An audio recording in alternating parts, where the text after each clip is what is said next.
नमस्ते मेरी प्यारी बहनों। कल जब मैंने आपके कमेंट्स पढ़े तो मेरा दिल भर आया। हमारी कितनी ही बहनें सुबह से उठकर बिना अपने शरीर की परवाह किए घर के कामों में जुटी रहती हैं और बाद में उन्हें कमर दर्द, घुटनों का दर्द और थायराइड जैसी दिक्कतें झेलनी पड़ती हैं। आज मैं आपको अपने अनुभव से बताने वाली हूँ कि मैंने सुबह के ऐसे कौन से 10 काम बिल्कुल बंद कर दिए हैं जिससे मेरा शरीर भी नहीं थकता, समय भी बचता है और मेरा घर भी पूरे दिन शीशे की तरह चमकता रहता है। खासकर जो कपड़े धोने और किचन से जुड़ी बातें हैं ना, उन्हें बदलकर मेरी जिंदगी ही बदल गई है। इस वीडियो में जो मेरी 5वीं और 7वीं आदत है वो बहुत ही ज्यादा महत्वपूर्ण है, इसीलिए वीडियो को आखिरी तक जरूर देखिएगा। नमस्कार दोस्तों, स्वागत है आपका मेरे चैनल संध्या एंड। हम काम कम करती हैं। समस्या ये है कि हम कई काम ऐसे भी लगातार करती रहती हैं जिनकी वास्तव में हमारे घर या जीवन में कोई ज़रूरत नहीं होती और धीरे धीरे वही फालतू काम हमारी पूरी ऊर्जा, हमारा कीमती समय और हमारी खुशियाँ चुराने लगते हैं।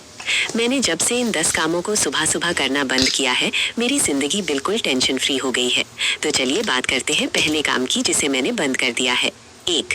सुबह उठते ही बिस्तर को वैसे ही छोड़ देना, तुरंत समेटने की सनक छोड़ना।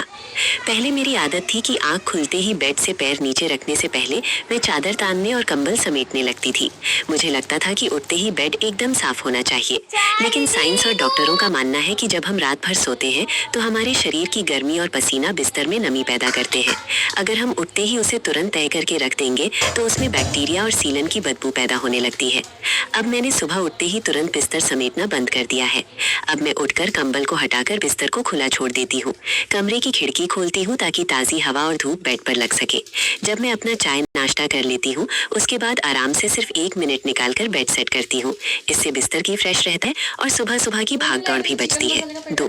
सुबह सुबह नाश्ते में रोज कुछ नया और तामझाम वाला बनाना। हम हाउसवाइफ्स के सिर पर एक भूत सवार रहता है कि रोज सुबह नाश्ते में कुछ ऐसा भारी या नया बनाएं कि सब तारीफ करें। कभी कचौड़ी, कभी पराठे, कभी पूरी सब्जी।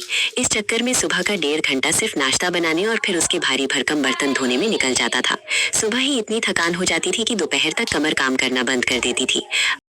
अब हर रसोई में ये भारी भरकम तामझाम वाले नाश्ते बनाना बंद कर दिए हैं। अब मैंने नियम बनाया है कि सुबह का नाश्ता बिल्कुल हल्का, हेल्दी और झटपट बनने वाला होगा, जैसे पोहा, उपमा, ओट्स, अंकुरित अनाज या इडली। ये चीजें 10 से 15 मिनट में बन जाती हैं, पेट के लिए बहुत हल्की होती हैं और बर्तन भी नाम मात्र के निकलते हैं। भारी और स्पेशल पकवान अब सिर्फ संडे या छुट्टी के दिन बनते हैं। अच्छा मेरी प्यारी बहनों, अब एक और बात बताओ, सुबह सुबह किचन में खड़े होकर आज नाश्ते में क्या नया बनाऊं, ये सोचने में किस किस का आधा दिमाग रोज खर्च हो जाता है और कौन कौन रोज पराठे और पूरी सब्जी का तामझाम करके सुबह ही थक जाए। कमेंट में जरूर बताना। देखिए तो सही, हमारी कितनी बहनें सुबह सुबह रसोई में मैराथन दौड़ लगा